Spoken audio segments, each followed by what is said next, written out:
Welcome to The Debate. If I told you that small businesses adopted a new technology, 13 times faster in 2024 than they did just 5 years earlier, you'd probably assume some massive economic revolution was underway. Right. You'd picture neighborhood retailers and local logistics firms suddenly operating with the sophistication of Fortune 500 companies. Exactly. But what if millions of those same businesses are just paying, $20 a month for a glorified chatbot to help write emails? It really is the ultimate question of depth versus breadth. When you look at enterprise adoption, the architecture is highly visible. Massive server farms, heavy integration, multi-million-dollar software contracts. You can point to it and literally see the structural change. Yeah, it's obvious at that scale. But small and medium-sized enterprises, SMEs, they operate in a completely different reality. It's an incredibly fragmented ecosystem that makes it deeply challenging from the outside to tell what is a profound structural shift and what is just statistical noise driven by cheap software. And today, we are attempting to cut through that exact noise. We're examining one of the most remarkable technological shifts of our time, which is the unprecedented acceleration of AI adoption among SMEs between 2019 and 2025. And to do this, our discourse is grounded in two incredibly robust but very different sources of data. That's right. We are essentially looking at the convergence of theory and reality. On one side, we have a systematic literature review analyzing 50 different academic studies on AI technologies deployed in small businesses. This gives us the theoretical capabilities. The ceiling, basically. Right. And on the other side, we have a massive longitudinal analysis of Chase business banking transaction data. This tracks the actual hard financial payments for AI services by 4.6 million small businesses over that exact same 6-year period. Which is crucial because this isn't a survey where people might, exaggerate their tech savviness. This is actual credit card swipes, which sets up our core question today. Are we witnessing a fundamental structural transformation in operational productivity among small businesses, or is this recent surge merely a wave of superficial experimentation? Experimentation fueled almost entirely by the fact that the cost of entry has basically dropped to zero. Exactly. Now, I will be arguing that this is a genuine transformation. We're seeing a fundamental rewiring of how these businesses operate. They're strategically adopting AI to drive direct operational productivity, and they are actively shifting away from single applications to multi-service platforms that completely upgrade their structural capabilities. And I will be taking the opposing view. The true story of this adoption boom is primarily an artifact of falling costs and frictionless accessibility. The market is currently flooded by cheap, general-purpose tools, resulting in an ecosystem completely dominated by low-spend users. You don't think they're integrating it? No, these are businesses that largely lack the deep organizational integration we traditionally associate with meaningful technology adoption. Well, let me start by laying out the case for why this actually is structural. The data unequivocally shows a shift from sporadic, casual usage to consistent, sustained integration. If you look at the Chase transaction data, by 2025, the ratio of consistent AI users to sporadic users surged to nearly 1.8. Okay, but wait, let me just finish this thought. That means for every one business just dipping their toes in, almost 2 have made it a permanent part of their monthly overhead. That is not casual experimentation. That is a technology becoming a foundational utility bill, much like electricity or internet access. I see why you think that, but let me give you a different perspective. Go ahead. The transactional reality paints a starkly different, much more grounded picture. The true story here is one of cheap accessibility, not deep integration. The Chase data reveals that newer adopters are spending 60% less upon entry than early adopters did. Well, sure, the technology got cheaper. It plummeted. We watched the median entry cost drop from $50 a month in 2019 to just $20 a month in 2024. The massive acceleration we've seen, where the 2025 cohort hit a 10% adoption rate in just 6 months, compared to over 6 years for the 2019 cohort, is almost entirely due to low-cost generative AI subscriptions. It is not complex machine learning overhauls. But you can't ignore the academic literature here. It demonstrates that AI isn't just a marketing novelty for these firms. It's directly impacting operational productivity. Out of the 50 academic studies reviewed, 32 focused specifically on core operations and logistics. Right, in a controlled academic sample. But it shows what they are doing. We are talking about businesses utilizing complex machine learning for dynamic inventory management and natural language processing for supply chain optimization. And the demographic data supports this structural shift too. If you look at why employer firms, meaning businesses with actual staff, adopt at much higher rates, it's because they are actively building the organizational infrastructure and data-driven cultures necessary to support an integrated, multi-tool ecosystem. I'm sorry, but I just don't buy that. Let me tell you why. The market composition has shifted so aggressively that 63% of all users are now sitting in the absolute bottom spending tier. And as for employer firms leading non-employers, I argue that isn't about sophisticated operational redesigns or data-driven cultures. Then what is it about? It's simply because having even one employee gives a business owner the basic human bandwidth to test a $20 tool, whereas a solo entrepreneur simply does not have the time. Okay, let's unpack that acceleration. Because the speed of diffusion really is the elephant in the room here. Both of our sources agree that adoption is accelerating faster than previous general-purpose technologies, including the personal computer or the early internet. Oh, absolutely. The speed is totally unprecedented. 15 times faster than the 2019 cohort is a massive paradigm shift. But you are attributing that entirely to the price tag. Because we have to look at the mechanics of why it's spreading so fast. It's spreading because the friction of adoption has effectively vanished. If we look at the aggregate median AI spending across these millions of businesses, it actually peaked back in 2022 at $80 per month. Yeah, before generative AI really exploded into the mainstream. Exactly. By 2025, it plummeted to $30. That drop coincides exactly with the explosion of commercial generative AI platforms. Think about it like fitness. Buying a $20 a month gym membership doesn't mean you are suddenly a competitive athlete with a regimented training schedule. That's a fun analogy, but It just means the barrier to entry was low enough for you to swipe your credit card and try the treadmill. Millions of small businesses are buying cheap access to a chatbot. The speed of this adoption curve is a reflection of price elasticity, not a reflection of capability building. But that gym analogy assumes these businesses are just walking in, looking at the treadmill, and leaving. The transaction data actually points toward them building out their own home gym piece by piece. Yes, the price of entry has dropped, but we have to look at what firms are doing once they enter. They're diversifying. Diversifying with cheap tools, though. But the data explicitly shows that firms paying for only one single AI service dropped from 89% in 2019 down to 72% by 2025. At the exact same time, the firms paying for 3 or more distinct AI services grew from under 1% to 9%. A 9% minority. But it's rapid growth. They aren't just buying one cheap tool and forgetting about it. They are layering infrastructure.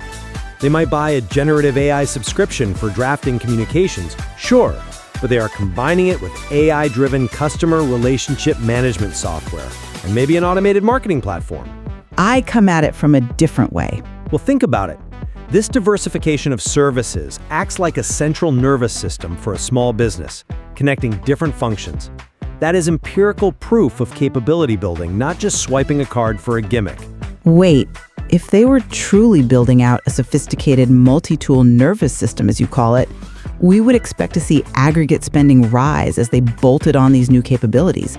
But we don't. We do in the early cohorts. But not at the top end overall. The 75th percentile of spenders, the top quarter of businesses investing in this, actually saw their monthly spend fall from $230 in 2022 down to $90 in 2025. Because the software itself got cheaper and more efficient. The dilution of the market by bottom-tier spenders is just overwhelming.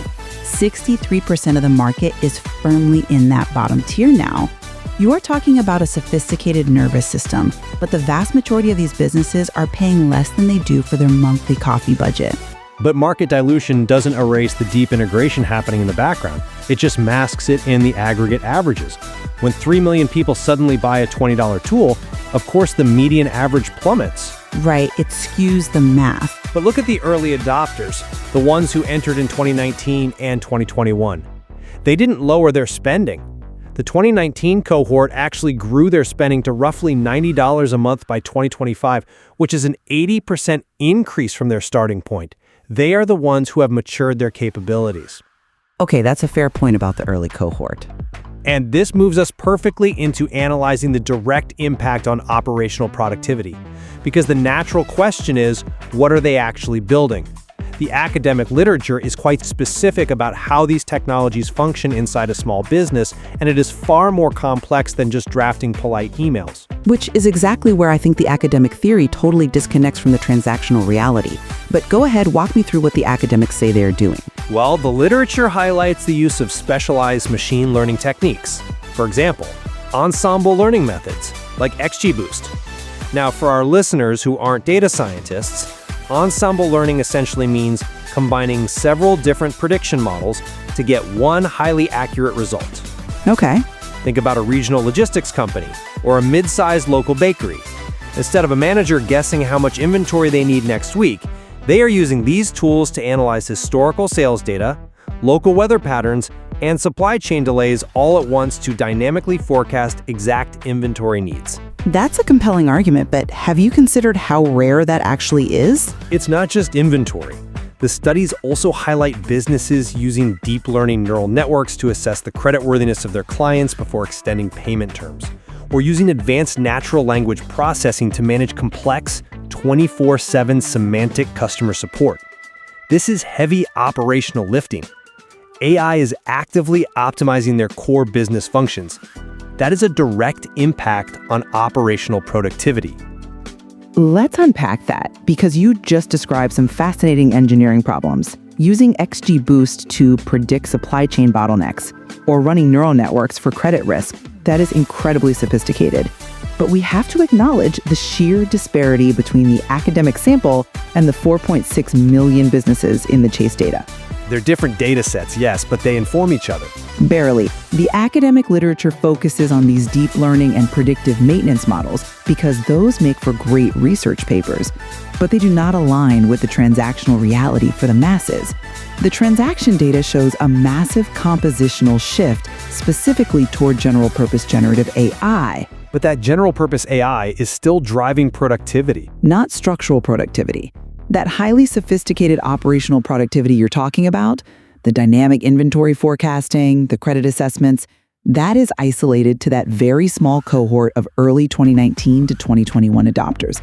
They're the ones who are willing to spend the capital and absorb the integration costs early on. I think you're dismissing the newer adopters too quickly. But there are a tiny fraction of the market today. The new 63% majority, the ones paying $20 to $30 a month, they aren't running complex prediction models. They are using an off-the-shelf language model to summarize long PDF documents or draft marketing copy for their social media. I honestly think you are underestimating the operational power of generative AI. You are treating it like a shiny toy, assuming it cannot be structural. But generative AI is rapidly evolving into an operational engine in its own right. For a $20 flat fee? Yes, the academic review points out that combining large language models with a company's internal data allows small organizations to extract highly actionable insights from unstructured information. Imagine a boutique accounting firm. 5 years ago, analyzing thousands of pages of changing local tax codes to see how it applies to their specific client roster would require an army of junior analysts. Sure, the search costs have dropped. Today, they can securely feed that unstructured data into a $30 subscription model and get immediate, synthesized risk profiles for their clients. Just because the software is inexpensive does not mean it isn't fundamentally altering their operational productivity. I am not saying it has zero value. Obviously, summarizing tax codes is valuable. What I am saying is that we need to rigorously distinguish between task automation and structural business transformation. Where do you draw the line, then? Well, writing an email faster or even summarizing a tax document is task automation. It makes an existing process a little more efficient. Rewiring your entire supply chain with machine learning or creating a dynamic automated inventory system, that is structural transformation. The spending data strongly suggests the vast majority of these millions of new adopters are engaging in the former. They are saving an hour a week on administrative tasks. But that is exactly where the demographic data provides the most crucial insight. If this was just about every individual saving an hour a week on emails, we would expect to see adoption evenly distributed across the board, but it isn't. When we look at who is actually adopting these tools, there is a massive divide between employer firms, businesses with actual payroll and staff, and non-employer firms, which are your solo entrepreneurs and freelancers. It is worth noting that this gap between them widened significantly after 2023. Exactly. By December 2025, employer firms had adopted AI at a rate of 26.1%. Non-employers were sitting at just 15.3%. It widened to nearly an 11 percentage point gap. But here is the most fascinating detail in the data. Let's hear it. Even the smallest employer firms outpace large, high-revenue non-employer firms. If you look at businesses in the lowest revenue tier, a firm with employees adopted at 27.6%, but a solo entrepreneur in a high-revenue tier was only at 19%. Okay, but This proves that integrating AI isn't just about having the financial capital to afford the software. It requires specific organizational capabilities. The academic review explicitly identifies what these are: employee training, technological infrastructure, data-driven cultures, and strategic vendor partnerships. A sole proprietor simply doesn't have the organizational infrastructure to support that integration, which explains exactly why employers lead the charge. hold on, I have to stop you right there. Data-driven cultures and strategic vendor partnerships for a 3-person plumbing company or a 5-person local bakery? I'm sorry, but you are projecting enterprise-level management concepts onto micro-businesses. The principles still apply to smaller scale. I argue this has absolutely nothing to do with a grand organizational culture. It is strictly, entirely about basic human capital and cognitive bandwidth. How so? If a solo entrepreneur makes plenty of money, why wouldn't they adopt a tool that saves them time? Time is money. Because you have to think about the physical reality of a sole proprietor. If you are a non-employer firm, you are the CEO, you are also the accountant, the marketing department, the lead salesperson, and the janitor. You have zero slack in your schedule. Right, so a tool that does your marketing for you would be perfect. A $20 software tool is financially cheap, yes, but it is cognitively expensive. The barrier to entry isn't the $20 monthly fee. The barrier is the 4 hours of free time required to sit down at a desk, learn a completely new user interface, figure out how to write an effective prompt, and then integrate that output into your daily workflow. A sole proprietor who is already working 60 hours a week doing everything manually has absolutely no free time to learn a new system, no matter how cheap it is. So your argument is that employer firms adopt more simply because they have a spare set of hands to do the learning? Precisely. Employer firms lead non-employers because having even 1 or 2 employees creates a division of labor. It creates fractional bandwidth. The owner can delegate the daily operations for an afternoon and spend 2 hours exploring an AI tool. Or they can task a junior employee with figuring it out. I see. The adoption gap isn't driven by strategic infrastructure. It is driven by a lack of time and specialized skills in labor-intensive setups. And we see this mirrored perfectly in the industry breakdown within the data. Knowledge-intensive industries like professional services, architecture, or educational services show significantly higher adoption rates than labor-intensive sectors like construction or retail. Sure, the desk worker divide. Exactly. Because an architect sits at a computer and might have an hour between meetings to test a new software tool. A retail owner on the shop floor does not. It's not about culture. It's about whether you have the physical bandwidth to sit at a desk and experiment. That is a very compelling way to look at the human capital constraint. I agree that cognitive bandwidth is the initial catalyst. You certainly need time to experiment. But here is where that argument breaks down for me. If they were just experimenting on a slow Tuesday afternoon, we would see massive churn. We would see them use the tool once, realize they don't have time for it, and cancel this subscription. Not necessarily if it's only $20. But as I mentioned earlier, the transaction data shows the exact opposite. The ratio of consistent users to sporadic users has climbed to 1.8. They aren't just experimenting when they have an hour to spare, they are maintaining consistent monthly payments month after month. They are retaining the service. Yeah, but That implies that once the initial bandwidth investment is made, the tool is genuinely embedded into their workflow.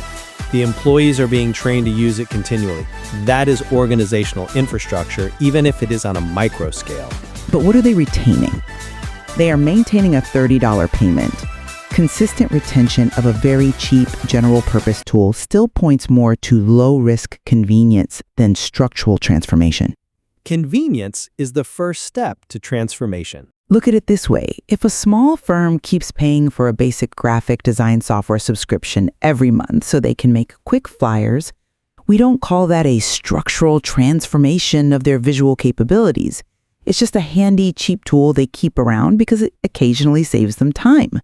The fact that millions of businesses keep paying the $20 doesn't suddenly mean they are running the predictive inventory models highlighted in the academic literature. It just means the tool is useful enough not to cancel.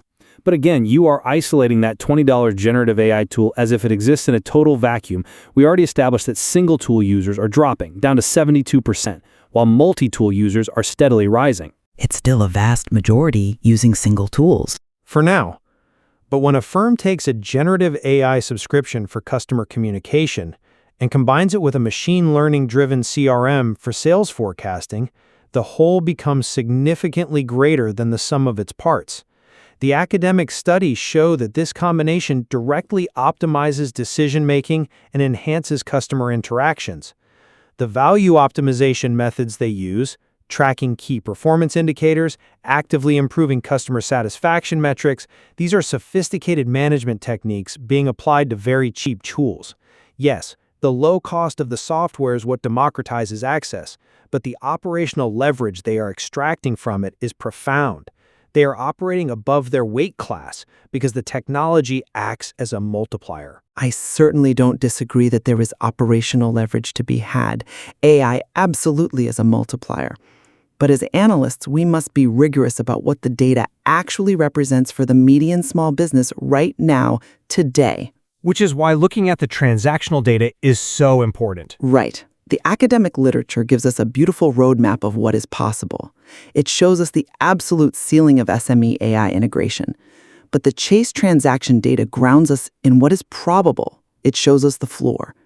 And the floor right now is defined by millions of new entrants who are spending very little, testing the waters, and likely using these tools in highly peripheral administrative ways. Until we see that 63% bottom-tier majority start migrating upward into higher spending brackets and more complex multi-tool integrations, I have to conclude that the current landscape is defined by breadth, not depth. Which brings us to a perfect point of synthesis. As we look at these two incredibly rich data sources, my position remains that we are witnessing the construction of a genuine operational productivity engine. The data, specifically the sharp, sustained rise in consistent, multi-service users, the academic focus on core operations and logistics, and the persistent adoption advantage of employer firms, shows that SMEs aren't just playing with new tech toys. Even if they're only paying $20 for them. Exactly. They are leveraging AI to fundamentally upgrade their capabilities, provided they have the employer infrastructure, the human capital and division of labor to support that integration. The early adopters from 2019 have already grown their financial commitments, and I really believe the newer cohorts are actively building their own interconnected systems tool by tool. It is a structural shift democratized by price. And while I acknowledge the remarkable depth and complexity achieved by those early adopters, my position is that the current landscape of the small business market is defined by its massive, recent expansion into low-risk experimentation. The overwhelming compositional shift toward $20 to $30 bottom-tier spenders, driven almost entirely by highly accessible general-purpose tools, tells a story of cheap convenience rather than structural business transformation. And the solo entrepreneurs? The necessity of basic human bandwidth, simply having the physical time and cognitive slack to try something new, remains the primary gatekeeper. This explains why we see such stark divides between employers who can delegate and sole proprietors who are bogged down in the daily grind. I think what is entirely clear from this discussion is the immense value of looking at both the academic theory and the hard transactional reality. You need the literature to understand the mechanisms of how AI can mathematically transform a business's operations, and you need the financial data to understand when, where, and to what extent that transformation is actually being purchased in the real world. Absolutely. The unprecedented speed of this technology's diffusion means we are essentially watching a live global economic experiment. As these millions of newer, low-spend cohorts mature over the next few years, there's just so much more to explore in the material. The real test will be to see if their spending trajectories flatten out at basic task automation, or if they eventually follow the upward path of the early adopters into deep structural integration. The true architecture of small business technology is still taking shape right in front of us. We leave it to you, the listener, to form your own conclusion based on the data. Are these small businesses simply buying a cheap new convenience to shave an hour off their work week?